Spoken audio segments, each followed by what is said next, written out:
আসসালামু আলাইকুম রহমতুল্লাহি ওয়াবারাকাতু। ইন্নাল হামদালিল্লাহ আউযু বিল্লাহি মিনাশ শাইতানির রাজিম। বিসমিল্লাহির রহমানির রহিম। ওয়া ইন্নাকা লাআলা খুলুকিন আযীম। সম্মানিত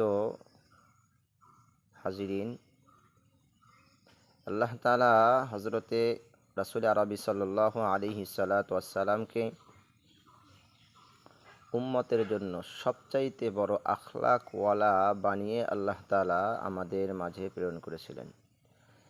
যিনি উম্মতকে আখলাক শিখাইছেন, যিনি উম্মতকে সত্যবাদিতা শিখাইছেন, যিনি উম্মতকে আমানতদারিতা শিখাইছেন।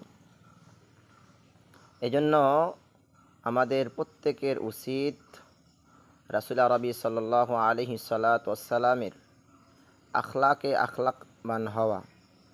তিনি কেমন আখলাকওয়ালা ছিলেন তার কিছু নমুনা আমরা পেশ করতে চাই।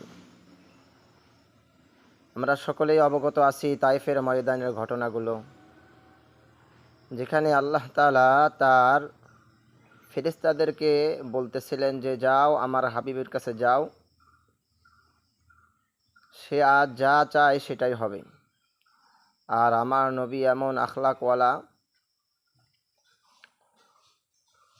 যে কারণে তায়েফবাসীকে আমার নবী মাফ করে দিয়েছিলেন।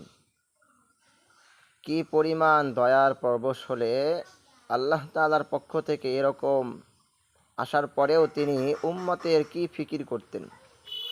তিনি বলতেন যে এরা নাই বুঝে নাই, কিন্তু এমন এক সময় আসবে এদের সন্তানাদিরা হয়তো বা আল্লাহ তাআলার পরিচয় জানবে, হয়তো আল্লাহ তাআলাকে চিনবে। এজন্য আমাদের প্রত্যেকের উচিত আখলাকওয়ালা হওয়া চাই। তার কথা দেখে, তার আচার আচরণ দেখে মানুষ এতটাই দ্বীনের প্রতি আসত যে দলে দলে মানুষ দ্বীনের সাথে সম্পৃক্ত হয়ে যেত। এজন্য আমাদের প্রত্যেকের উচিত আখলাকওয়ালা হওয়া চাই। এজন্য আল্লাহ তাআলা বলেন, ওয়া ইন্নাকা লাআলা খুলুকিন আযীম। আমি আমার হাবিবকে উত্তম চরিত্র দিয়ে এই দুনিয়াতে পাঠিয়েছি। এজন্য আমাদের প্রত্যেকের উচিত আখলাকবান হওয়া, আমাদের প্রত্যেকের উচিত সত্যবাদিতা হওয়া। কথায় আছে আসসিদকু ইনজি ওয়াল কিযবু ইহলিক, যে সত্য মুক্তি দেয়, মিথ্যা ধ্বংস করে। এজন্য আমাদের প্রত্যেকে যদি সত্যবাদিতা হয়ে যায়, আমাদের সন্তানরা যদি সত্যবাদিতা হয়ে যায়, তাহলে আমাদের সমাজের পরিবর্তন আসবে, আমাদের দেশের পরিবর্তন আসবে। এবং সবচাইতে বড়, নিজের ভিতরে এই ফিকিরটা আনতে পারলে আমি আল্লাহ তাআলার কাছে দামি মানুষ হিসেবে চিহ্নিত হব। এজন্য আমাদের উচিত আখলাকওয়ালা হওয়া চাই, সত্যবাদিতা হওয়া চাই। আল্লাহ তাআলা আমাদেরকে সত্যবাদিতার কি পুরস্কার রেখেছেন, সত্যবাদিতার কি দাম আল্লাহ তাআলার কাছে।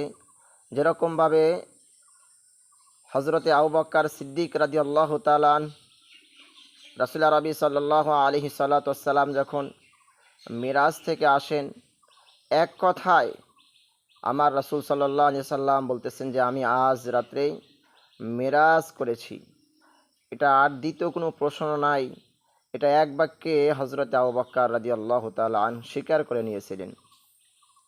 যে কারণে আল্লাহ রাসূল সাল্লাল্লাহু আলাইহি সাল্লাম তাকে সিদ্দিক উপাধি দিয়ে ভূষিত করেন।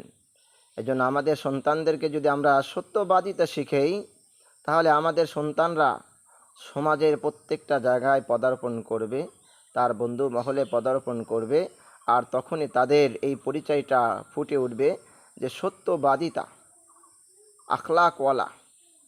আমার রাসূল সাল্লাল্লাহু আলাইহি সাল্লাম যখন নবী হন নাই, মক্কার মুশরিকরা তাকে সত্যবাদিতা হিসেবে চিহ্নিত করেছিলেন, যে এর কাছে আমানত রাখলে আমানত থাকতো, এর কাছে কোনো জিনিস গচ্ছিত রাখলে গচ্ছিতই থাকতো। এজন্য আমাদের প্রত্যেকের এরকম আখলাকওয়ালা হওয়া চাই, এরকম সত্যবাদিতা হওয়া চাই, যেটা আমার নবী সাহাবীদেরকে শিখিয়েছেন, যেটা আমার নবী পুরো উম্মত কায়নাতকে শিখিয়েছেন। এজন্য আমাদের প্রত্যেকের দরকার যে